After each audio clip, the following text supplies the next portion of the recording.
저는 여러분과 함께 지금도 기적은 일어납니다. 이와 같은 제목으로 은혜를 함께 나누고자 합니다. 아멘. 여러분 요즘 식사 잘 하세요? 아멘. 네, 참 뭐든지 맛있게 먹고 잘 먹는 것이 복이지요. 된장찌개 하나 끓여놓고도 김치찌개 하나 끓여놓고도 맛있게 먹고 참 육신이 건강하고 그럼 이게 복이 되는 것이지요. 네. 몸이 아프면 어떨 때는 물조차도 마시고 싶지 않을 때가 있어요. 몸이 아프면 뭐 죽 한 숟가락도 먹기가 힘들 때가 있어요. 밥맛이 딱 떨어지게 되는 거죠. 그래서 식욕은 건강의 시금석이라고 이렇게 말들 합니다. 식욕이 떨어지면 건강에 적신호가 되는 것이죠. 식욕이 왕성하면 젊고 건강한 것입니다. 그래서 여러분 뭐든지 이 추운 겨울에도 잘 잡수시고 건강하시기를 축복합니다. 아멘. 그런데 우리 그리스도인들은요, 육신이 건강하기 위해서 잘도 먹어야 되지만 우리 육신만 건강할 뿐만 아니라 영혼도 건강해야 된다라고 하는 거예요. 아멘. 영혼이 건강하려면 어떻게 해야 될까? 영의 양식을 잘 먹어야 되겠죠? 아멘. 네, 그러면 그리스도인들이 먹는 영의 양식은 무엇일까요? 기도. 하나님의 말씀인 성경이 되겠죠, 성경. 성경. 그리고 기도는 영혼의 호흡이라고 보통 말하잖아요. 아멘. 네, 그리고 찬양은 영혼의 노래이다 이렇게 말하지 않습니까? 그래서 영의 양식은 하나님의 말씀인 성경이다. 그래서 이 영의 양식을 맛있게 잘 먹어야 영혼이 아멘. 건강해진다는 거예요. 아멘. 네, 그래서 영혼도 양식을 먹지 않으면 약해지게 되어지고 병들게 되어지잖아요. 그래서 영혼의 양식은 하나님의 말씀 성경을 잘 먹어야 우리 영혼이 건강할 줄 믿습니다. 아멘. 그래서 아기 때에는 젖을 먹고 자라면 밥을 먹지요. 마찬가지로 아기 신자는 스스로 성경에서 밥을 먹을 수 없기 때문에 젖과 같은 말씀을 누군가가 아기 신자에게 먹여줘야 돼요. 그래서 스스로 아기 신자는 스스로 못 먹으니까 교회에 가면 교사들이 먹여주지요. 하나하나 말씀을 풀어서 이해시켜 주지요. 그래서 말씀을 배우게 되어지고 믿음이 점점 자라게 되는 거거든요. 아멘. 나중에는 이제 그가 믿음이 자라가지고 스스로 성경을 파먹고 살 정도가 되면 다 큰 징조라고 하는 것이지. 아멘. 그래서 마치 배고픈 사람처럼 목마른 사람처럼 성경 식욕과 성경 갈증이 클수록 영이 건강한 증거라 이렇게 말할 수가 있어요. 아울러 시편 107편 9절에 보시면 그가 사모하는 영혼에게 만족을 주시며 줄인 영혼에게 좋은 것을 채워주십니다. 그 말씀했어요. 여러분 그렇다면 우리가 무엇인가 불만족스러울 때가 있죠. 여러분 요즘 뭐가 불만족스러우세요? 그렇다면 사모하는 영혼에게 만족을 주시며 줄인 영혼에게 좋은 것을 채워주신다고 그랬으니까 우리 하나님을 사모하고 말씀을 사모하여서 하나님께서 만족함을 주시고 좋은 것으로 채워주시는 것을 경험하게 되시길 바랍니다. 아멘. 그래서 성경에서 멀어지면 사탄에게 가까워요. 성경과 가까워지면 하나님과 가까워지는 거예요. 성경이 이제 손때가 많이 묻을수록 마음이 깨끗해. 성경이 깨끗할수록 마음이 더럽다. 이런 말이 있어요. 확실히 우리가 성경을 붙들고 살 때 영혼이 건강하지요.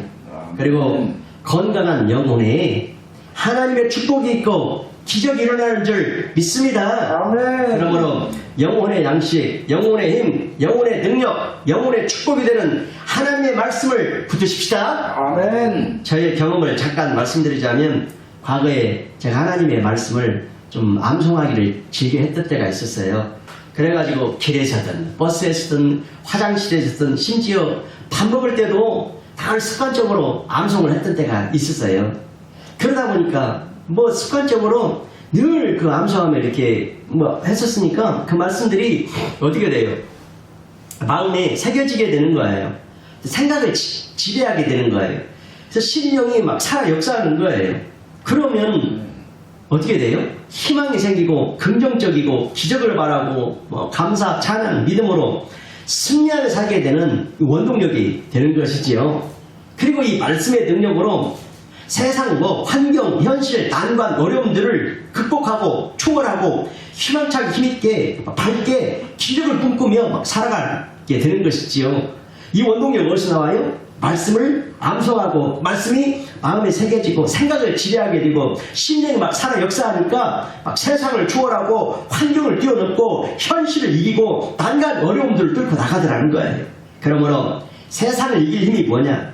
오직 말씀을 굳게 붙든 우리의 믿음인 줄 믿습니다. 아멘. 요한일서 5장 4절 말씀에 무릇 하나님께로부터 난 자마다 세상을 이기느니라. 세상을 이기는 승리는 이것이니 우리의 무엇이라고요? 아멘. 믿음이니라. 믿음이니라. 그러므로 하나님의 말씀을 항상 선포하며 주장하며 믿음으로 나갈 때 축복의 기운이 장악하게 되고 승리하게 되고 담대해지게 되고 인생의 기적이 일어나는 줄 믿습니다. 아멘. 그래서 시편 107편 30절 말씀에 그가 평온함으로 말미암아 기뻐하는 중에 여호와께서 그들이 바라는 항구로 인도하시는 도다. 언제 평온하다고요? 하나님의 말씀을 항상 선포하고 주장하고 믿음으로 나가면 평온함을 말미암아 기뻐하는 중에 살게 되는데, 그러면 하나님께서 수월의 항구로 인도해 주신다라는 게. 아멘. 그래서 영국 엘리자베트 여왕은 성경을 얼마나 사랑했던지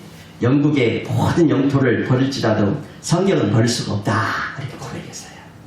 또 보나르 목사님은 다음과 같은 성경 예찬시를 읊었는데 글이 너무 좋아요. 제가 한번 천천히 읽어볼 테니까 여러분 한번 잘 새겨보세요. 내가 피곤할 때 성경이 나의 침대가 되고, 내가 어둠 속에 있을 때 성경이 나의 빛이 되고, 내가 굶주릴 때 성경이 나의 떡이 되고, 내가 무서울 때에 성경이 나의 갑옷이요, 내가 병들었을 때에 성경이 나를 고치는 양약이 되며, 적적할 때에는 성경에서 내가 많은 친구를 찾는다. 만일 내가 일하려면 성경이 나의 기구요, 놀 때에는 성경이 나의 즐거운 풍요로다. 내가 무식하면 성경이 나의 학교요, 만일 내가 빠지게 되면 성경이 나의 굳은 땅이로다. 만일 내가 추우면 성경이 나의 열이 되며, 만일 내가 떠오르면 성경은 나의 날개로다. 성경은 나의 지도자, 의복, 피난처, 꽃동산, 태양, 샘물, 신선한 공기로다. 위대한 책이여 라고 성경을 예찬했던 거예요. 예. 여러분, 성경은 생명의 말씀이고 기적의 말씀임을 믿습니까? 성경 속에는 기적을 베푸신 하나님의 기적의 역사가 수도 없이 기록되어 있어요. 그러므로 누구든지 성경을 통하여서 역사하신 하나님을 만나면 기적의 주인공이 될 수가 있어요. 하나님 만나면요, 어제의 비극도 내일의 소망으로 바뀌어지는 거예요. 하나님은 기적을 베푸신 하나님이시기 때문입니다. 어제나 오늘이나 영원토록 동일하신 분이시기 때문입니다. 그래서 하나님 지금도 기적을 베푸시고 따라합시다. 오늘도 기적은 일어납니다. 오늘도 기적은 일어납니다. 그러므로 여러분이 앉은 자리에서 말씀을 청종하다가 하나님 만나는 인생, 잘되는 인생, 성공하는 인생, 복된 인생, 기적을 체험하는 인생들이 다 되시기를 바랍니다. 아멘. 이제부터 이제 성경에 기록된 기적의 그 기사들을 상고하면서 기적을 베푸셨던 아브라함의 하나님, 이삭의 하나님, 야곱의 하나님을 따라합시다. 나의 하나님, 나의 하나님. 나의 하나님으로 만나게 되시길 바랍니다. 나의 하나님. 이제 네. 아브라함의 하나님, 이삭의 하나님, 야곱의 하나님뿐만 아니라 그 하나님이 누구의 하나님이라고요? 나의 하나님. 나의 하나님. 아멘. 그래서 오늘 이 성경의 기사들을 뭐 일일이 구체적으로 제가 설명할 수가 없어요. 핵심적인 내용들만 탁탁탁탁 말씀드릴 때에 하나님은 기적을 베푸신 하나님이다. 오늘 이것을 마음에 새기고 오늘 새해를 희망차게 우리 나갈 수 있게 되기를 원합니다. 아멘. 창세기 17장 24절을 한번 화면을 보고 한번 보겠어요. 우리 함께 읽겠습니다. 다 같이요. 아브라함이 그의 포표를 뵐 때는 99세였고. 그러니까 지금 아브라함이 몇 세예요? 99세. 99세. 근데 포표를 뵐 때 이게 할례라는 거거든요. 이게 뭐냐면은 이게 뜻이 뭐냐면은 의미가 하나님의 약속을 몸에 새겨버린 언약의 표징입니다. 그래서 아멘. 남자분들이 이제 볼일을 볼 때에 이제 할아버지가 이렇게 쳐다보는 것이죠. 이렇게 볼일을 볼 때마다. 그럼 쳐다보게 되어지면 그걸 보고 아, 하나님께서 나에게 약속했지. 이렇게 해주시겠다라고 말씀하셨지. 이 언약을 상기하는 게 그래서 언약의 표징이라고 하는 거예요. 그런데 아브라함이 지금 99세 때 하나님께서 아브라함이 뭘 약속하시냐면 한 후손을 약속하는 거예요. 그러면서 이제 너의 이름이 아브람이 아니라 아브라함이 된다. 이름을 개명시켜줘요. 그럼 아브라함의 뜻은 뭐냐? 열국의 아버지가 된다. 이런 뜻이에요. 근데 지금 아브라함이 나이가 99세인데 애기를 지금 낳을 수 있어요? 없어요? 힘들죠. 이렇게 생각할 수 있어요. 아브라함은 남자이기 때문에 혹시 남자의 입장에서는 낳을 수 있는 개연성이 조금이라도 있을 수 있다 칩시다. 그러면은 90세나 먹은 사라 할머니가 어떻게 자식을 낳을 수가 있겠어? 그래서 히브리서 11장 11절에 보면 그가 분명히 단단했다. 임신할 수가 없다. 이렇게 명확하게 말씀하고 있거든요. 그러니까 자연적인 임신은 불가능해요. 그런데도 불구하고 하나님은 아브라함이 99세, 그의 사라의 나이가 89세인가요? 네, 이렇게 된단 말이죠. 근데 하나님은 어떻게 그렇게 나이가 많은 그들에게 후손을 약속하셨을까? 그래서 아브라함은 이 하나님의 약속의 말씀을 믿지 못해요. 그러니까 하나님께서 어떻게 나타나시냐면 창세기 11장 1절에 나는 전능한 하나님이다 이렇게 계시하고 나타나시는 거예요. 전능한 하나님이다. 우리 한번 봅시다. 창세기 17장 1절 시작. 아브라함이 99세 때 여호와께서 아브라함에게 나타나서 그에게 이르시되 나는 전능한 하나님이라 너는 내 앞에 행하여 완전하라. 여러분 이 말씀을 통해서 가르쳐주는 하나님 어떤 하나님이라고요? 전능한 하나님이시다. 그러니까 전능한 하나님이 뭔 뜻이냐? 하나님이 하시면 안 되는 일이 없다. 아멘. 마가복음 10장 27절에도 사람으로는 할 수 없으되 하나님으로서는 그렇지 아니하니 하나님으로서는 다 하실 수 있느니라. 하나님으로서는 다 하실 수 있는 일. 할렐루야. 아멘. 그럼 여러분도 여호와 하나님을 전능한 하나님을 만날 만한 때에 찾으시고 가까이 계실 때 그분을 부르시기 바랍니다. 아멘. 시편 121편 1절 이하의 말씀에 내가 산을 향하여 눈을 들리라. 나의 도움이 어디서 올까? 나의 도움이 천지를 지으신 여호와에게서로다. 아멘. 이와 같이 하나님은 기도를 풀어주심으로 우리를 도와주는 분이심을 믿습니다. 아멘. 하나님께서는 아브라함에게 전능한 하나님이시라고 나타나셔서 아브라함이 약속하셨던 것을 이루셔서 후손을 주실 줄 믿습니다. 아멘. 그래서 하나님은 기적을 베푸시는 하나님이시다. 아멘. 아멘. 이어서 또 야곱이 받은 물질의 복을 한번 생각해 보세요. 물질의 복. 물질의 복을 받은 대명사는 야곱이거든요. 자, 야곱이 삼촌 라반을 집에서 몇 년 동안 일했어요? 20년 동안 일했어요. 20년 동안. 그런데 아주 야곱보다 더 뼈가 많은 삼촌은 그 삼촌 라반은 야곱에게 싹을 주지 않아요. 그래가지고 야곱이 이래서는 안 되겠다. 그래서 삼촌 라반한테 이렇게 제안을 하는 거예요. 어떻게 제안하냐면 지금 내가 지금 돌보고 있는 삼촌의 그 이 짐승떼 중에서 흰바탕에 아롱진 거, 점 있는 거, 검은 거, 얼룩진 거 이런 것들 새끼로 낳으면 그 새끼들을 나에게 다 주십시오. 그러자 그 제안을 받은 삼촌 라반이 생각해보니까 그런 일들은 전혀 없는 일은 아니거든요. 간혹 있긴 해도 희귀한 일인데 그러면 그래 네가 제안한 대로 그렇게 하자. 제안을 흔쾌히 받아들였어요. 그래서 창세기 30장 34절에 라반이 이르되 내가 네 말대로 하리라 하고 허락했어요. 그런데 그 사건에 하나님이 개입하시니까 놀라운 일이 일어났는데 잠 따라합시다. 하나님이 개입하시면 놀라운 일들이 일어납니다. 놀라운 일들이. 그러니까 무슨 일이든지 하나님이 개입하시면 놀라운 일이 일어나는데 자 어떤 일이 일어나냐면 라반의 지식, 경험, 상식을 뛰어넘어서 야곱에게 기적을 베푸시는 거예요. 그러니까 짐승의 DNA를 바꿨다라고 이렇게 말하는데 이 놀라운 일들이 어떻게 일어났는지 말씀 속으로 함께 들어가 보시죠. 창세기 30장 37절에서 39절을 함께 전체 읽어가면서 한번 이해해 보도록 하겠습니다. 다 같이요. 야곱이 버드나무와 살구나무와 신풍나무의 푸른 가지를 가져다가 그것들의 껍질을 벗겨 흰 무늬를 내고 그 껍질 벗긴 가지를 양떼가 와서 먹는 개천의 물 구이에 세워 양떼를 향하게 하며 그 떼가 물을 먹으러 올 때 새끼를 베니 가지 앞에서 새끼를 뱀으로 얼룩얼룩한 것과 점이 있고 아름진 것을 낳은지라. 할렐루야. 그러니까 양들이 이제 새끼를 낳았어. 그런데 뭘 낳았어요? 얼룩진 거, 점 있는 거, 아름진 것을 낳았다는 거예요. 그러면 이 짐승들이 이제부터 다 누구 것이 되는 거예요?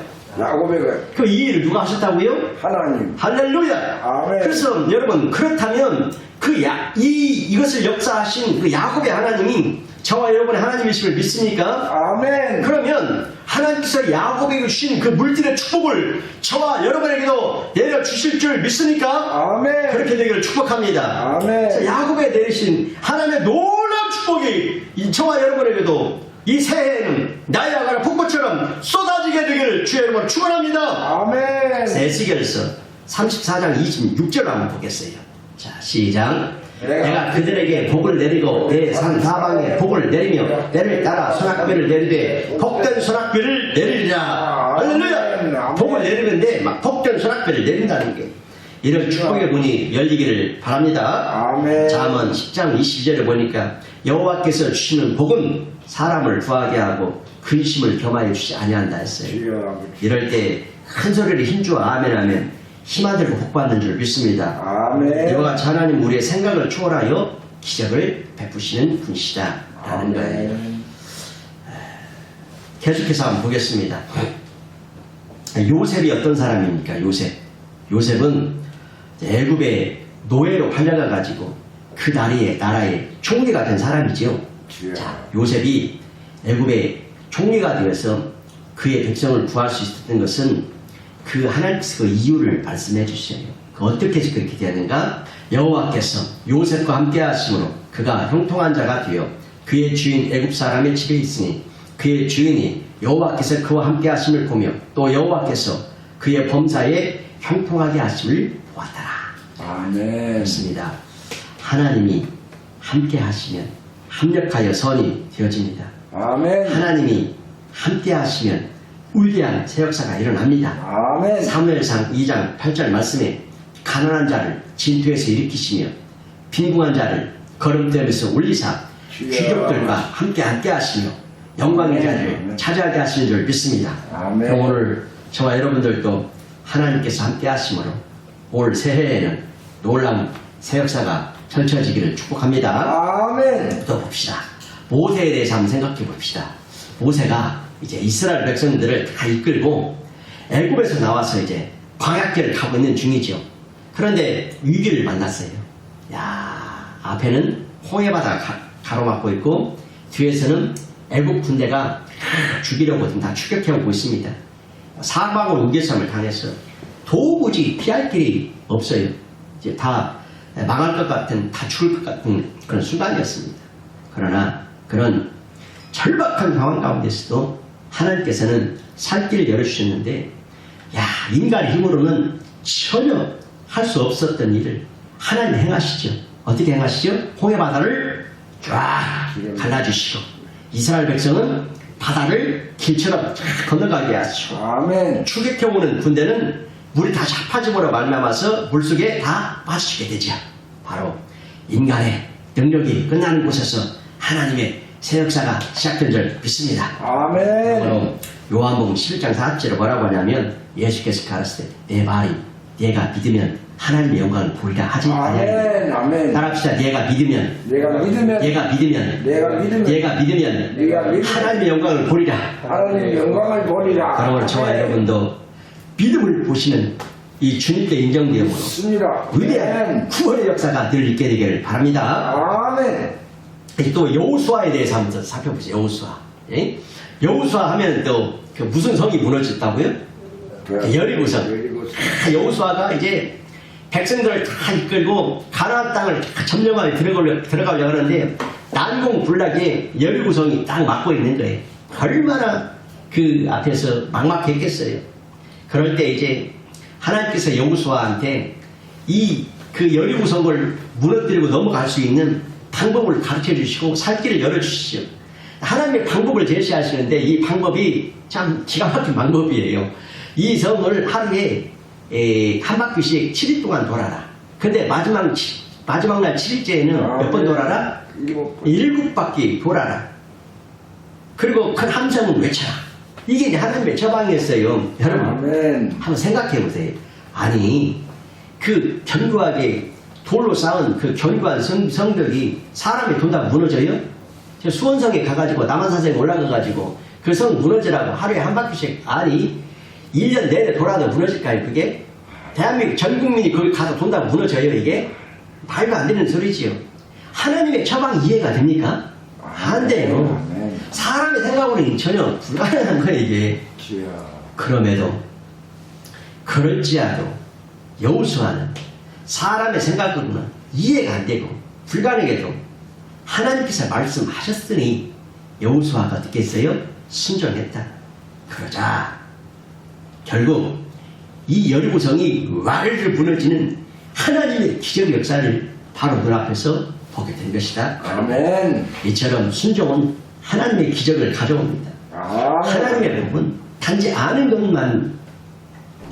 것만이 아니라 그 진리에 순종할 때 오는 것이죠.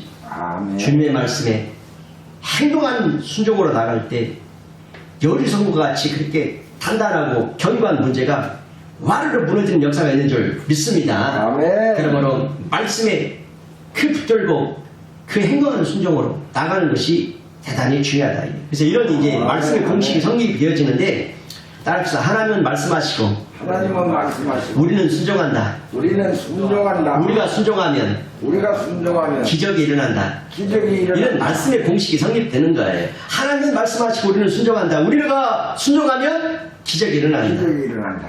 여러분, 아멘. 베드로가 어떻게 했어요? 바다에서 밤새도록 고기를 잡으려고 애쓰고 수고했는데 고기 한 마리도 못 잡았지요. 그런데 예수님이 베드로 앞에 나타나셔서 베드로한테 뭐라고 그래요? 깊은 데로 가서 그물을 던져라. 던져라. 그래서 베드로가 밤새도록 수고해서 고기 못 잡았지만 순종하겠습니다. 순종하고 깊은 데로 가서 그물을 딱 던졌더니 그물이 찢어질 정도로 고기가 많이 잡혔다. 그런 기사가 있죠. 아멘. 이처럼 하나님의 말씀은 바랄 수 없는 것을 바라게 하시고 볼 수 없는 것을 보게 하시고 할 수 없는 것을 하게 하신다. 이게. 그래서 아멘. 이 아브라함이 믿었던 하나님은 어떤 하나님이냐? 하나님 죽은 자를 살리시고 없는 것을 있는 것 같이 부르시는 이시다 라고 말씀하시는 거예요. 아멘. 하나님의 말씀이라면 단 한 절이라도 생명을 거는 자가 되기를 바랍니다. 아멘. 왜냐하면 하나님의 말씀은 단 한 절이라도 반드시 이루어지고 놀라운 기적을 불러오게 하기 때문입니다. 그래서 이사야서 한번 55장 11절을 화면을 보고 한번 읽겠습니다. 내 입에서 나가는 말로 여호와같이 헛되이 내게로 되돌아오지 아니하고 나의 기뻐하는 뜻을 이루며 내가 보낸 일에 형통함이니라. 그러니까 하나님의 말씀은 헛되이 돌아오는 법이 없고 그 보낸 일에 형통함을 이루게 되어진다라는 말씀이에요. 주여. 그래서 가나 혼인잔치집에서 포도주가 떨어졌잖아요. 근데 예수님께서 어떻게 해요? 돌 항아리를 가져다가 물을 부어라. 그랬을 때에 그 하인들이 예수님이 하라고 한 그 말씀 그대로 순종했을 때에 물이 변화해 포도주가 되었지 않습니까? 아멘. 지금 주님의 말씀은 순종하면 살아서 역사하는 줄 믿습니다. 아멘. 또 다윗에 대해서 한번 생각해 보겠습니다. 다윗이 블레셋 장수 골리앗과 싸우지요. 골리앗의 키가 얼마나 되냐면 6규빗 한 뼘. 그러니까 한 규빗이 대략 한 50cm 작거든요. 5, 6, 30. 그러면 이게 3m가 넘는다. 3m 하고 한 뼘이 더 된다는 게 인간 기준기였죠. 그런데 다윗하고 골리앗하고 이제 싸움을 붙었어요. 그랬을 때에 다윗에게 이제 가지고 있는 그 무기라고 하는 것은 물맷돌하고 돌 5개 있었죠. 물맷돌 5개가 있었는데 그걸 해서 하나 딱 쐈는데 그 하나로 그 싸움을 끝내버렸죠. 그 이유는 뭐냐? 하나님이 다윗과 함께 하셨기 때문이다. 아멘. 하나님께서 함께 하시면 골리앗과 같은 거대한 문제가 우리 앞을 가로막고 있다 할지라도 하나님의 능력으로 그 문제를 뛰어넘을 수 있는 줄 믿습니다. 아멘. 또 엘리야에 대해서 한번 생각해 보세요. 엘리야가 이제 갈멜 산상에서 몇 대 몇으로 싸우죠? 거짓선지자와 490대. 850대. 850대 1로 싸웠을 때 넉넉하게 이겼죠. 왜냐하면 하나님께서 함께 하시기 때문이죠. 아멘. 그렇죠? 하나님께서 엘리야를 도우셨던 그분께서 우리 저와 여러분과도 함께 계신 줄 믿습니다. 아멘. 그분 하나님께서 여러분들을 도와주십니다. 그분 하나님께서 여러분 곁에 계심을 믿습니다. 아멘. 하나님께서 여러분과 함께 하시니 어제의 고통이 변해서 오늘의 행복으로 바꾸게 될 줄 믿습니다. 아멘. 두려워하지 말라. 내가 너와 함께 함이니라. 아멘. 놀라지 말라. 나는 내 하나님의 대변이라. 아멘. 내가 너를 굳세게 하리라. 참으로 너를 도와주리라. 아멘. 참으로 나의 의로운 오른손으로 너를 붙들리라. 말씀하셨죠. 아멘. 그러므로 시편 16편 8절대로 내가 여호와를 항상 내 앞에 모시며 그가 내 오른쪽에 계심으로 따라합시다. 내가 흔들리지 아니하리로다. 내가 흔들리지 아니하리로다. 그렇죠. 흔들리지 않는다. 아멘. 하나님과 함께하는 축복이 늘 저와 여러분에게 함께 있기를 축복합니다. 아멘. 또 히스기야 왕에 대해서 한번 생각해봐요. 히스기야 왕이 죽을 병에 걸렸죠. 그때 그가 간절히 하나님을 의지하여 기도하였을 때에 15년의 생명을 더 연장받게 되었지. 이야. 그런데 히스기야가 간절히 하나님을 바라보고 기도하였던 하나님께서 그의 병을 치료해 주시고 살 길을 열어주셨죠. 또 12년 동안 혈류병에 걸린 여인도 자신의 절박한 문제를 가지고 간절한 마음으로 예수님께 나아갔을 때 병고침을 받는 기적을 체험하게 되었죠. 아멘. 또 요나가 물고기 뱃속에 들어가서 죽게 생겼을 때에 회개하며 기도하였던 다시 살아나는 역사가 일어났습니다. 날 때부터 소경이었던 이 바디메오가 파리새자들에서 간절히 부르셨을 때 그도 역시 하나님의 기적을 체험하는 자가 된 줄 믿습니다. 아멘. 또 바울과 신라가 빌립보 성에서 전도하다가 귀신 들린 여종 그 쫓아주지요. 귀신을 쫓아내주고 감옥에 갇혔지요. 그 감옥에서 한밤중에 되었어요. 그래서 이들은 낭망하지 않고 하나님 바라보면서 찬미하며 기도했죠. 그래서 어떻게 되었어요? 그랬을 때에 그곳에 갑자기 막 지진이 나고 땅이 진동하고 우문이 열리고 쇠고랑이 풀려지고 막 결과 옥문을 지키던 간수와 간수의 가족이 구원을 받는 역사가 일어난 줄 믿습니다. 아멘. 이처럼 우리에게도 어떤 삶의 유경에 처해 있다 할지라도 하나님을 자꾸 부르짖으면 다시 사는 은혜가 임하는 줄 믿습니다. 아멘. 이상 살펴본 바와 같이 성경에는 기적의 역사를 베풀었던 수많은 기사들이 많이 있어요. 그래서 이 짧은 시간에 몇 개만 이렇게 핵심적인 내용만 간단하게 살펴보았는데 한마디로 요약하면 뭐냐? 따라합시다. 하나님은 기적을 베푸시는 분이시다. 기적을 베푸시는 분이시다. 하나님은 기적을 베푸시는 분이시다. 아멘. 그런데 참으로 놀라운 사실은 그 기적을 베푸시는 그 하나님이 우리에게 누구시라고요? 아버지시다. 할렐루야! 아멘. 우리 아버지시다. 나의 아버지시다라는 사실이에요. 그러면 저와 여러분이 하나님의 약속의 말씀을 붙들고 믿음 위에 굳건히 서서 기적을 베푸시는 아버지 하나님께 나아가 힘써 기도함으로 놀라운 기적을 체험하며 사시기를 주의 이름으로 축원합니다. 아멘.